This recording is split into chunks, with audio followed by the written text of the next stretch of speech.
आपल्या सर्वच जनतेच्या जनसामान्यांच्या भावना आणि अस्मितेचा विषय जो नांदणीतील माधुरी हत्तीन, या माधुरी हत्तीनीला पुन्हा मठाकडे आणण्याचे अनेक प्रयत्न चालू आहेत आणि या प्रयत्नामध्ये महाराष्ट्र शासन, वणतारा आणि नांदणी मठ यांच्या माध्यमातून अनेक सुंदर असे पाऊल उचलले जाणार आहेत आणि या पावलांच्या माध्यमातून HPCच्या कडे अर्ज करून ही माधुरी हत्तीन पुन्हा मठाकडे लवकरात लवकर येण्याचे मार्ग खुले होत आहेत आणि या मार्गाच्या माध्यमातून संभावना आहे की लवकरात लवकर माधुरी हत्तीन पुन्हा मठाकडे येईल।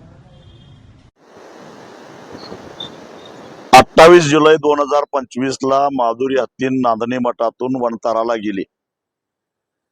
जवळपास 10.5 महिने झाले।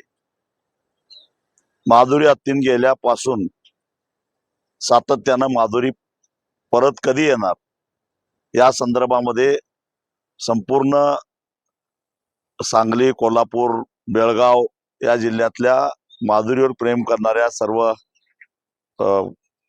हत्तीप्रेमी जनतेमध्ये एक भावना होती की हत्ती का येत नाही, माधुरी का आणली जात नाही। खरं तर 3 ऑगस्टला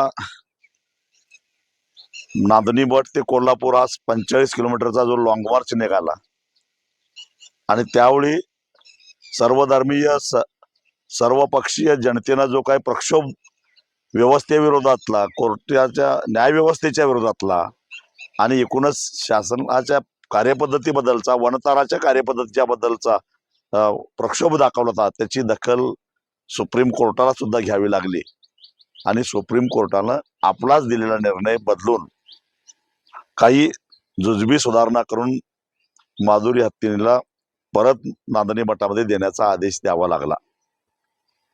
आणि त्या ज्या सुधारणा आहेत त्या सुधारणा करायला अनेक तांत्रिक अडचणी येत होत्या आणि त्या तांत्रिक अडचणी येत असल्यामुळं पुन्हा एक मोठी अस्वस्थता निर्माण झालेली होती। अफवा उठत होत्या, माधुरी जिवंतच नाही अशा प्रकारच्याही अफवा उठत होत्या आणि त्यामुळं वणतारा मॅनेजमेंटला अखेर माधुरी हत्तीन ज्या ठिकाणी तिथे गेली 40 वर्षे ती सुस्थितीत होतीच, परंतु तिला न्यायचंच म्हणून कटकारस्थान करून जे पुरावे तयार केले होते की ती इतर सुरक्षित नाही, त्यासाठी बनाव म्हणून का म्हणा तात्पुरत्या सुधारणा करून ज्या कायमस्वरूपी सुधारणा करायच्या त्याला काही वेळ लागतो हे लक्षात घेऊन तात्पुरत्या सुधारणा करून येत्या काही दिवसामध्ये माधुरी हत्तीन परत नांदणी मठाकडे सुपूर्द करायचा हा निर्णय वणताराला घ्यावा लागला।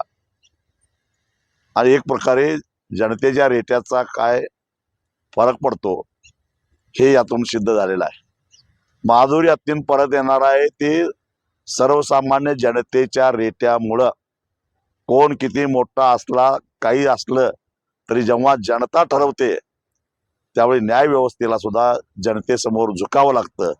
याचं उत्तम उदाहरण म्हणजे आमची माधुरी हत्तीन।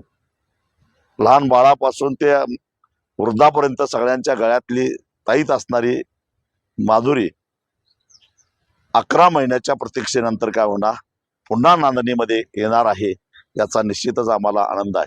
ती जर आली नसती तर 28 जुलैला येत्या पुन्हा एक मोठा लॉंग मार्च काढायचा निर्णय आम्ही घेतलेला होता। मला असं वाटतं की तो लॉंग मार्च आम्हाला काढावा लागू नये आणि काढायला लागलाच तर गेल्या वर्षाच्या दुप्पट जनता रस्त्यावर उतरलेली असेल। संघर्ष या न्यूज चॅनलला लाईक करा, शेअर करा आणि सबस्क्राईब करा।